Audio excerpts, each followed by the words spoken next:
Hello everyone, my name is Li Kenan. I will show you the topic with my teammates Luo Qingquan and Zhang Zipeng. First of all, the background, development, and the influence of negligence in England, Wales, and Malaysia. The law of England and Wales is derived from the Roman legal system, while the law of Malaysia is influenced by the English. In England and Wales, the tort of negligence went through the development process from common law to statute law. Negligence in Malaysia was introduced during the British colonial years.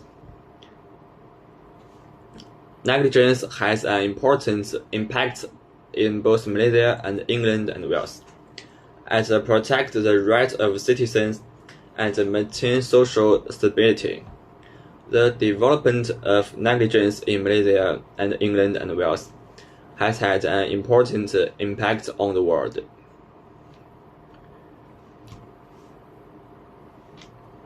Donahue v. Stevenson, 1932.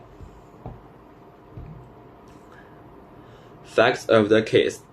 On August 26, 1928, the appellant drank a bottle of ginger beer. A friend bought it for her from a retailer.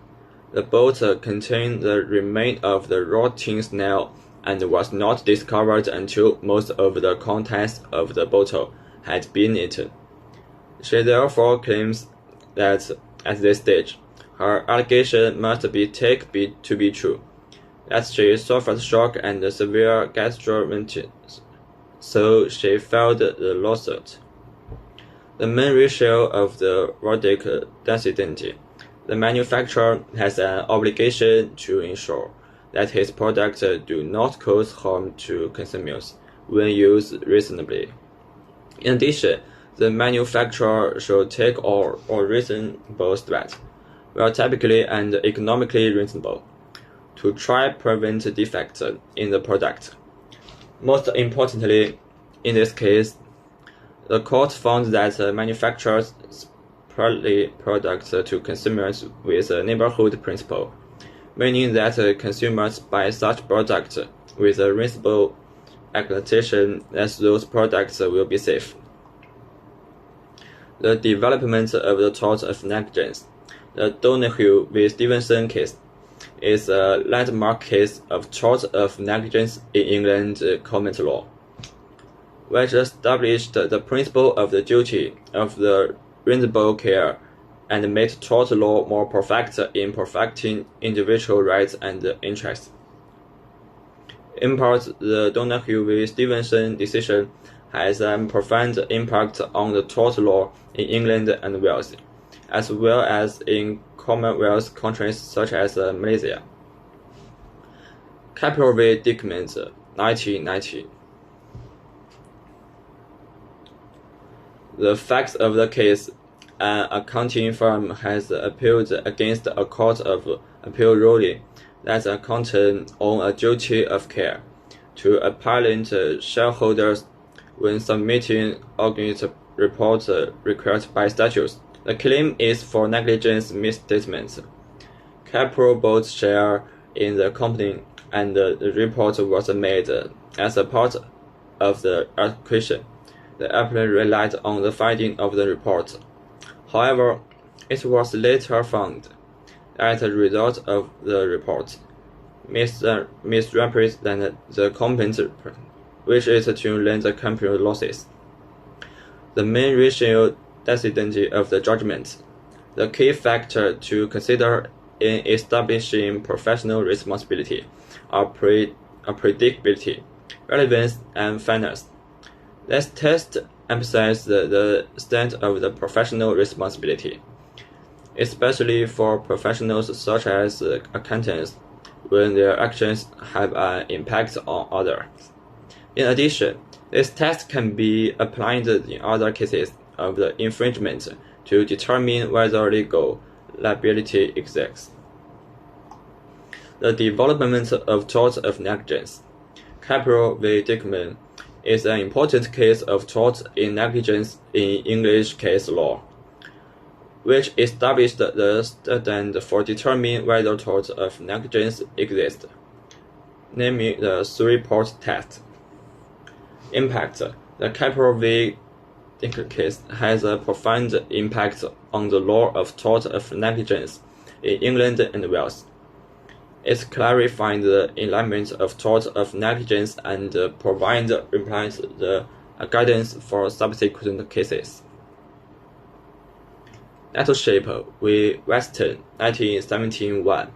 Facts of the case in Nettleship v. Weston. Plaintiff Nettleship was a defendant Weston driving instructor, and Nettleship sat in passenger seat during a driving lesson.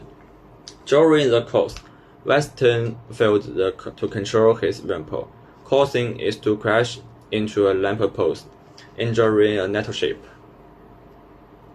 Main ratio decision of the judgment, regardless of the driver's experience or skill level.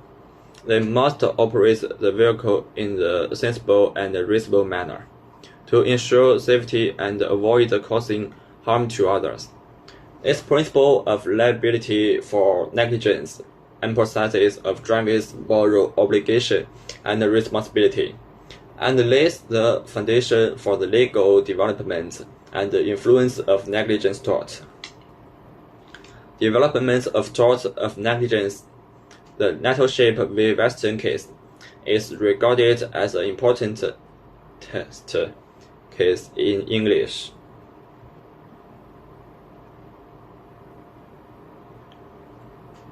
In the English legal system, which clarifies the responsibility of drivers on the road and had a wide impact on the judgment of similar cases in the future.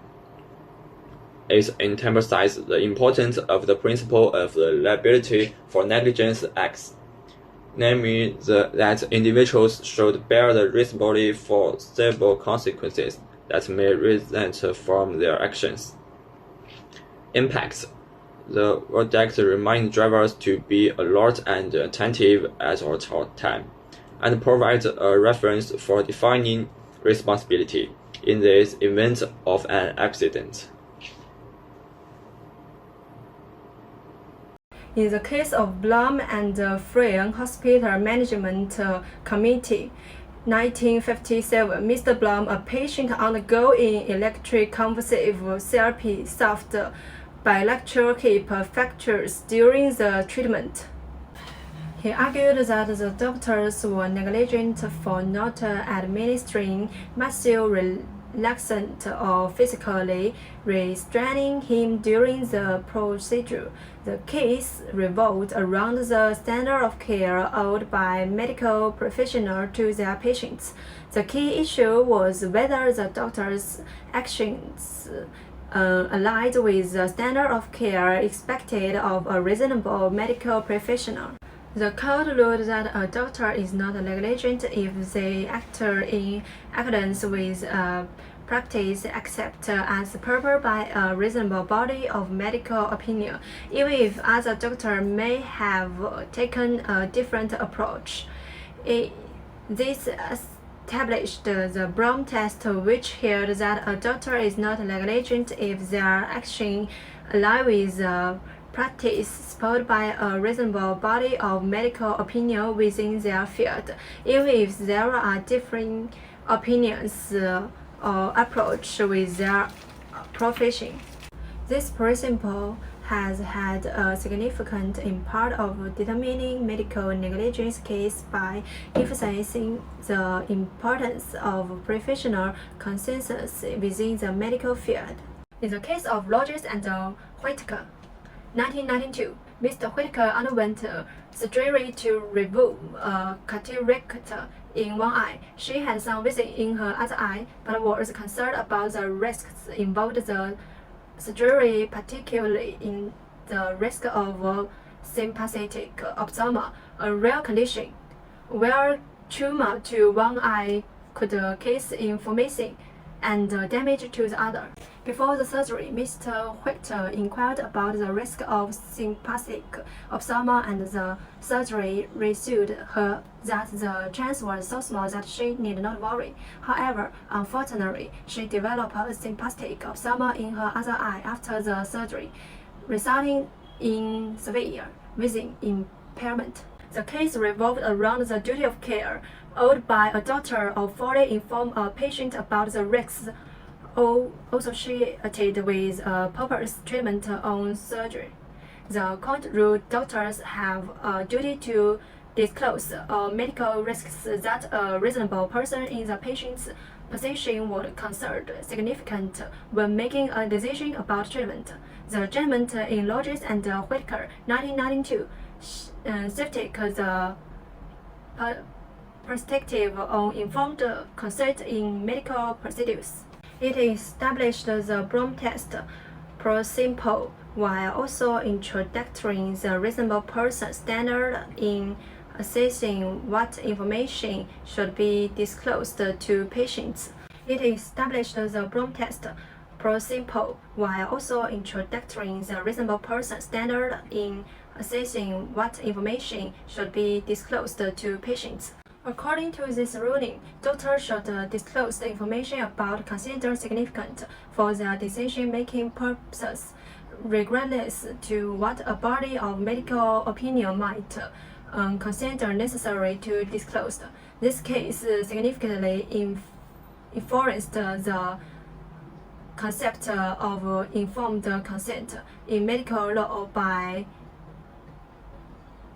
emphasizing the patient's perspective in decision making and the need of doctors to disclose medical risks involved treatment or procedure. The Bloom test has been utilized in various real-life medical negligence cases.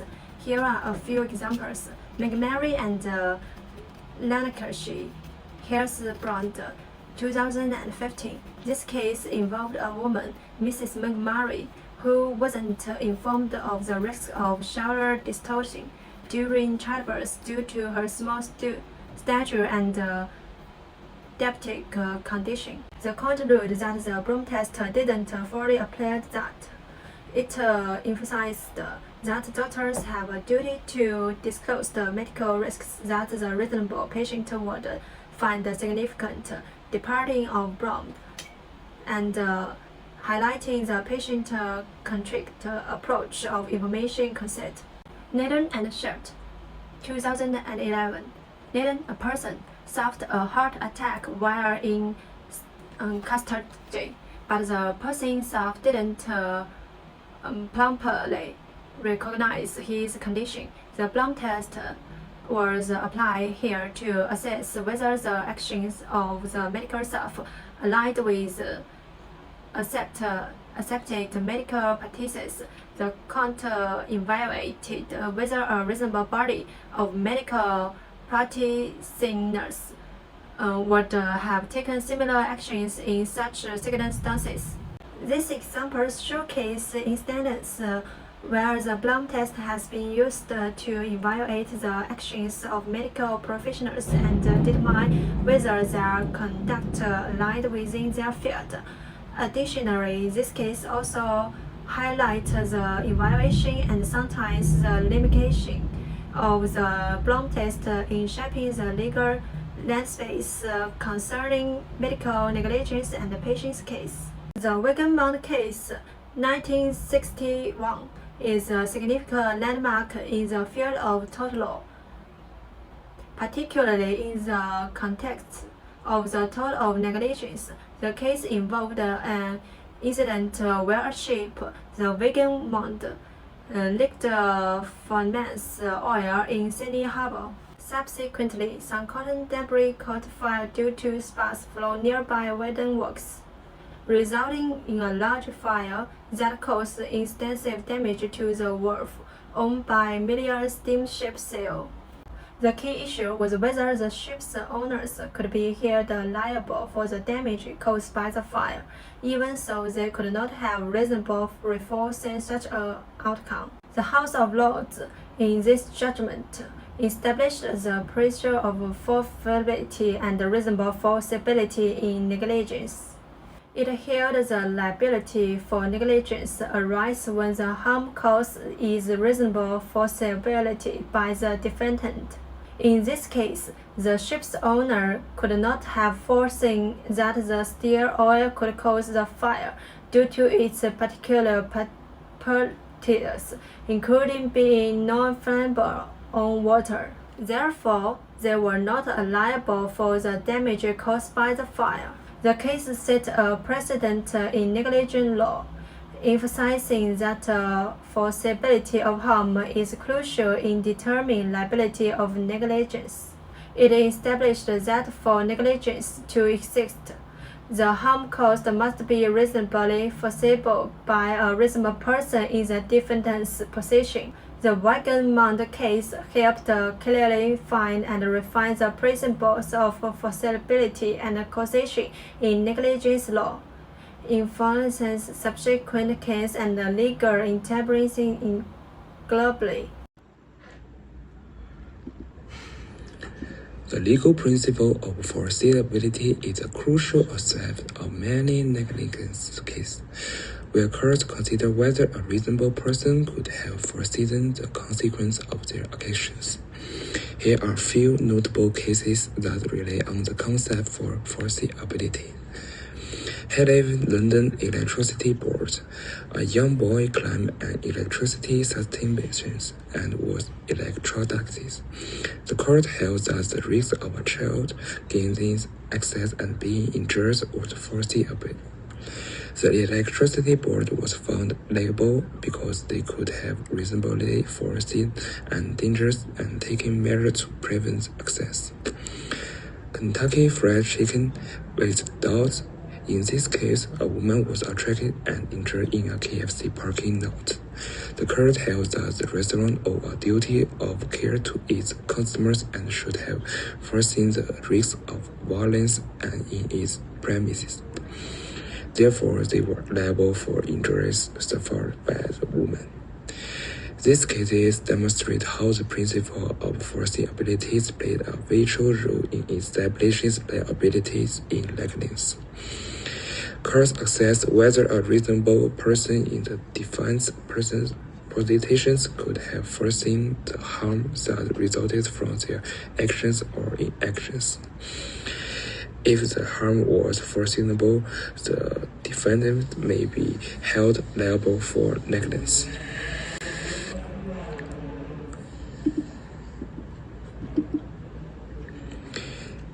As Vermont London Boroughs Council, AC 728 was an important case on the principle of reverse negligence.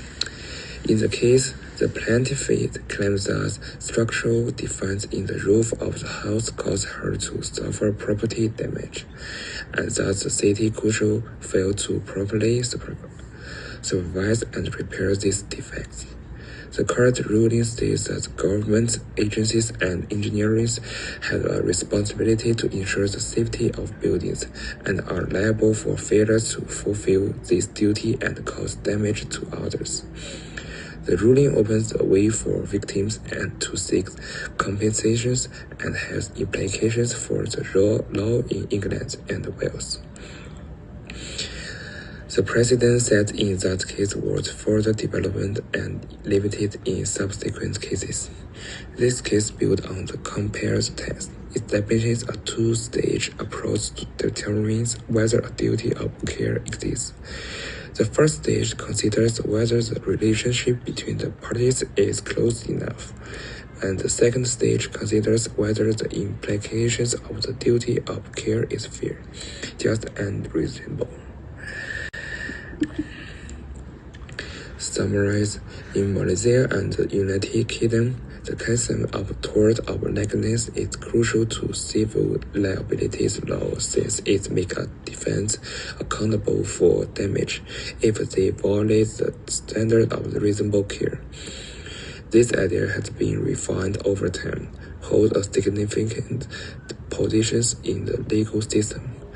and is essential to upholding social justice and safeguarding individual rights.